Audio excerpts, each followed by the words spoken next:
There are multiple variations of this exercise, and you will do whichever one you have control of and progress to the harder one each time that you master the previous. To start, you're going to have both feet on the floor, and without pressing down into the non-working foot, you're going to think about lightening the load off of one foot. You will already feel your core slightly engaging, and you might already be bulging up into the center of your core. That is what you're trying to prevent. You want for all of these variations to be able to flatten out your core, use those muscles that are running across your core. Look, your belly button drops down a little bit to the floor. You might feel your pelvis lift up, and you're lightening the load off one foot, and you can alternate feet. You won't even see it because my foot's not leaving the floor.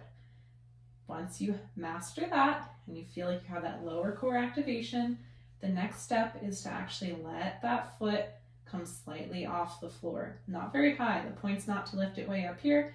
All you're doing is removing that foot from the floor, slowly returning without bunching up to the middle.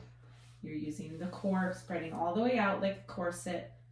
You can alternate feet at this stage as well. And the last stage is much harder, so make sure that you've mastered that completely. You're going to have one foot off in the air, and you're working on lightening the load on the foot remaining on the floor. So you're going to think about lightening that load. Make sure you're not bunching up to the center. You're still flattened out. You feel that slight drop of your belly button towards the floor. And maybe that foot will come off the floor, but only if you're ready. That should be a pretty challenging exercise for you, and it might take some time to get here. Make sure that you're not cheating. You have to find that deep core activation. You can't look down, and if you see you're bunching up to the center, you're doing it wrong. Reset, go down a progression until you master this. This will be really crucial for harder core exercises. And then switching feet, of course.